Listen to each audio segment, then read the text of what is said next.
अस्सलाम वालेकुम dear students, I hope कि लास्ट लेक्चर आप लोगों को बहुत अच्छे से समझ आया होगा। लास्ट में हम लोगों ने पढ़ा था अबाउट नॉन ड्रग कंपोनेंट्स या फिर जिसको हम लोग कहते हैं एक्सिपिएंट्स या एडिटिव्स। एडिटिव्स में हम लोगों ने कुछ एडिटिव्स का जिक्र किया था, लाइक हमने पढ़ा डाइलुएंट्स क्या होते हैं, या इसके अलावा हमने कहा व्हीकल्स क्या होते हैं, binders, tablet disintegrants, lubricants, anti adherents भी जिसको कहा जाता है, और इसके अलावा हम लोगों ने पढ़ा था अबाउट ग्लाइडेंट्स। आज हम लोग स्टार्ट कर रहे हैं सरफेक्टेंट्स, जिसको हम लोग सरफेस एक्टिव एजेंट्स का भी नाम देते हैं। इसको हम लोग सरफेस एक्टिव एजेंट्स क्यों कहते हैं? क्योंकि ये सरफेस के ऊपर एक्टिव हो जाते हैं, राइट। सपोज अगर मैं बात करती हूँ कि आपने एक बर्तन के अंदर ऑयल लिया, ठीक है, और साथ में पानी ले लिया, तो आप लोग कहते हो कि सरफेक्टेंट्स जो होंगे वो इस सरफेस के ऊपर आकर काम करेंगे, यानी कि सरफेस एक्टिव एजेंट, सरफेस के ऊपर आकर एक्टिव होने वाले एजेंट्स, राइट। ऐसे एजेंट्स को आप लोग सरफेक्टेंट्स का नाम देते हो। अब ये लोग करते क्या हैं? सरफेक्टेंट्स क्या करते हैं? ये दो इमिसिबल यानी कि आपस में हल ना होने वाले या आपस में ना मिलने वाले सॉल्वेंट्स को ये कन्वर्ट कर देते हैं मिसिबल में, ठीक है, यानी कि आपस में मिल जाने वाले सॉल्वेंट्स के अंदर, ठीक है। यानी कि जैसे हमारे पास ऑयल और पानी है, ये आपस में मिक्स नहीं होते, लेकिन इनको मिक्स कर दिया जाता है। करेगा कौन? आपके सरफेक्टेंट्स, सरफेक्टेंट्स जो कि सरफेस पर एक्टिव हो जाते हैं, ठीक है। अब सरफेक्टेंट्स होते क्या हैं? आप लोग कहते हो surfactants consist of two parts, ये दो हिस्सों पर मुश्तमिल होते हैं। एक हिस्सा इसका कहलाता है पोलर और दूसरा होता है नॉन पोलर, ठीक है। या फिर आप लोग कहते हो कि एक हिस्सा होता है हाइड्रोफिलिक और दूसरा होगा लिपोफिलिक। जो हाइड्रोफिलिक होगा,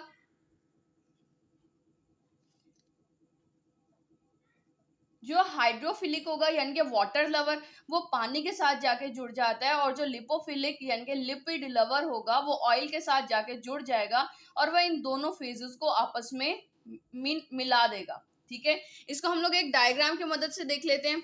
लाइक आप लोग बात करते हो इसकी, आप लोग कहते हो कि सपोज ये आपका सरफेक्टेंट है, ठीक है। Surfactant consist of two parts, एक इसका हाइड्रोफिलिक हेड हो गया और दूसरा इसका लिपोफिलिक हो गया। या फिर आप लोग कहते हो एक हो गया पोलर और दूसरा हो गया नॉन पोलर, ठीक है। अब जो सॉल्वेंट ज्यादा पोलर होगा, आपका पोलर कंपोनेंट उसके साथ जाके जुड़ जाएगा, यानी कि पोलर फेज उसके साथ जाके जुड़ गया, और जो नॉन पोलर होगा वो जाकर कम पोलैरिटी वाले के साथ जाके जुड़ जाएगा, और दोनों के दोनों सॉल्वेंट्स को यानी कि इस तरह से दोनों सॉल्वेंट्स को आपस में मिला देगा, राइट। यहाँ पर हम लोग बात कर रहे हैं हाइड्रोफिलिक और लिपोफिलिक की, ठीक है। तो आप लोग कहते हो कि जो पानी के अंदर हल होने वाला है इसका हेड, वो पानी के साथ जाके जुड़ता है, और जो लिपिड में ऑयल के अंदर हल होने वाला हेड है उसको टेल है उसकी, सॉरी, वो लिपोफिलिक टेल, वो जाकर ऑयल के साथ जाकर मिक्स हो जाती है, राइट। तो ये दो इमिसिबल सॉल्वेंट्स को, लाइक पोलर और नॉन पोलर कंपोनेंट रखने वाला सरफेक्टेंट, दो इमिसिबल सॉल्वेंट्स को मिसिबल कर देता है, यानी कि आपस में मिलाने वाला बना देता है, राइट। अब हम इसको बुक से पढ़ लेते हैं।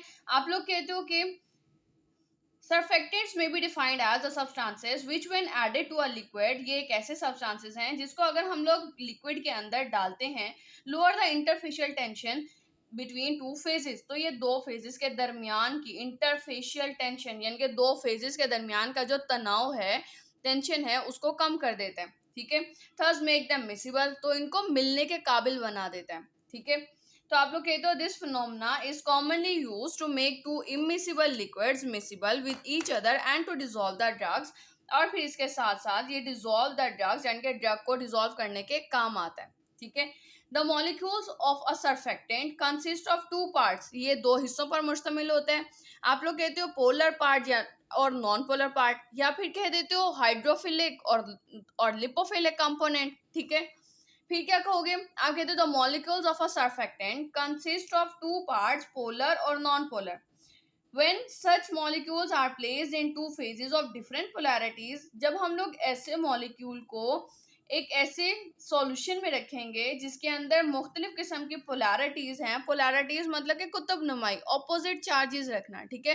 मुख्तलिफ पोलैरिटीज हैं, the polar part moves towards high polarity phase, तो जो आपका पोलर पार्ट होगा यानी कि आपके आपके सरफेक्टेंट का जो पोलर हिस्सा होगा वो ज़्यादा पोलैरिटी रखने वाले फेज की तरफ चला जाएगा, जबकि नॉन पोलर पार्ट जो होगा वो हरकत करेगा ऐसे लिक्विड की तरफ, ऐसे सॉल्वेंट की तरफ जो कि अपने अंदर कम पोलैरिटी रखता होगा। And they are absorbed at the interface, और ये दोनों फेजेस के दरमियान पे वो जो बाउंड्री थी, ये बाउंड्री जो थी यहाँ पर ये दोनों फेजेस को आपस में मिला देंगे, ठीक है, और उनकी इंटरफेशियल टेंशन को, यानी कि इन दोनों के दरमियान के दीवार में जो तनाव था उसको ये कमजोर कर देते हैं, राइट। इसके बाद आप लोग कहते हो कि आप लोग सर्फेक्टेंट्स को अगर दर्जा बंदी करना चाहो, ठीक है, अगर आप लोग इसकी इसकी क्लासिफिकेशन करना चाहो तो आप लोग कहते हो तीन तरह के होते हैं, एक एनायनिक सर्फेक्टेंट्स, एक कैटायनिक सर्फेक्टेंट्स और एक होता है नॉन आयनिक सर्फेक्टेंट्स, ठीक है।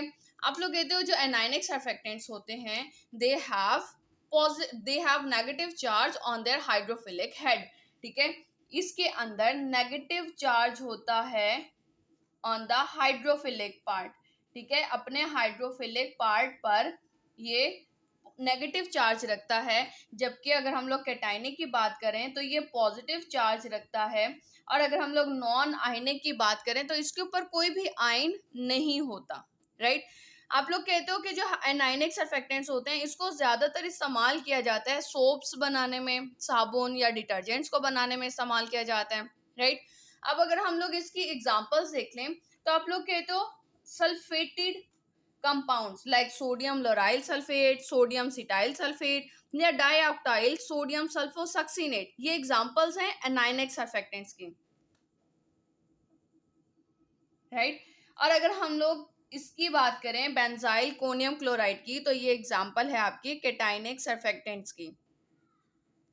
और अगर हम लोग ग्लाइसराइल मोनोस्टीरेट या फिर स्पैन्स या ट्विंस की बात करें, यानी कि स्पैन्स की टाइप्स या ट्विंस की टाइप्स की बात करें तो ये एग्जांपल्स में आ जाते हैं नॉन आयनिक सर्फेक्टेंट्स के,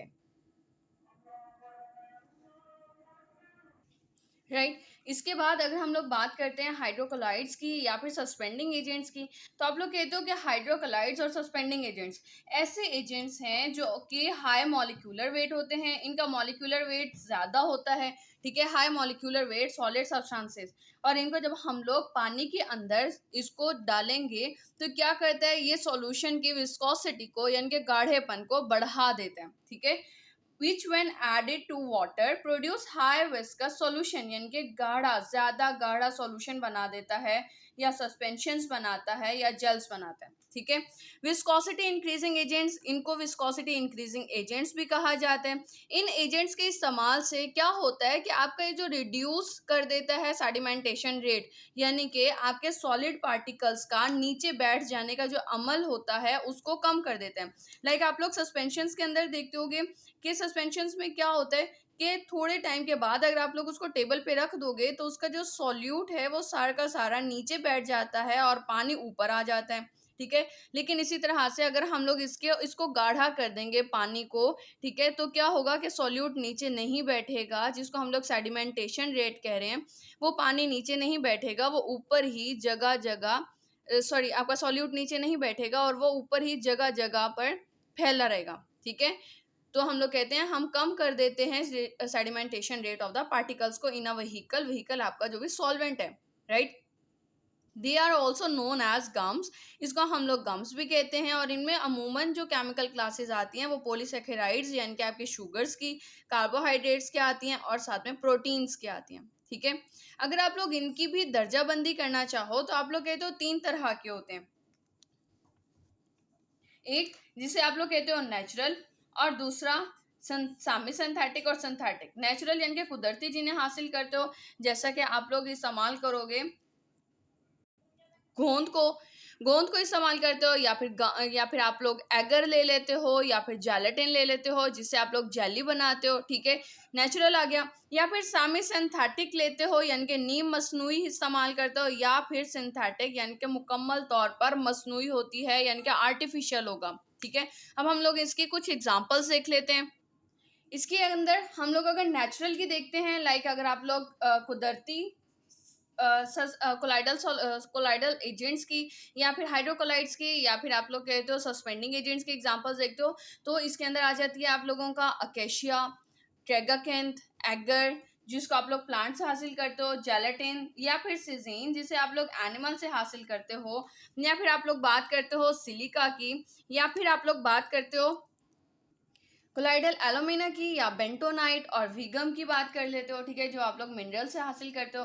फिर अगर आप लोग सामी सिंथेटिक यानी कि नीम मसनूई की बात करते हो, यानी कि अगर आप लोग नेचुरल से मतलब कुदरती ज़राए से हासिल की गई चीज़ के अंदर कुछ मॉडिफिकेशन लेकर आते हो, कुछ तब्दीलियां लेकर आते हो, लाइक अगर आप लोग सेलुलोज के अंदर कुछ तब्दीलियां लेकर आओ और उसको आप तब्दील कर दो मिथाइल सेलुलोज में, या फिर सोडियम कार्बोक्सी मिथाइल सेलुलोज में यानी कि SCMC के अंदर तब्दील कर देते हो, या फिर उसको हाइड्रोक्सी इथाइल सेलुलोज यानी कि HEC में तब्दील कर दोगे, या फिर हाइड्रोक्सी प्रोपाइल सेलुलोज में तब्दील कर देते हो यानी कि HPC में तब्दील कर देते हो, तो ये एग्जांपल आ जाएंगी किसकी, सामी सिंथेटिक की, राइट। इसके बाद आप लोग बात करते हो सिंथेटिक की। सिंथेटिक के अंदर कुछ ही एग्जांपल्स आती हैं, एज फॉर एग्जांपल कार्बोपोल्स और पोलियोक्स, राइट। आज का लेक्चर यहीं तक। आई होप कि आपको लेक्चर समझ में आया होगा।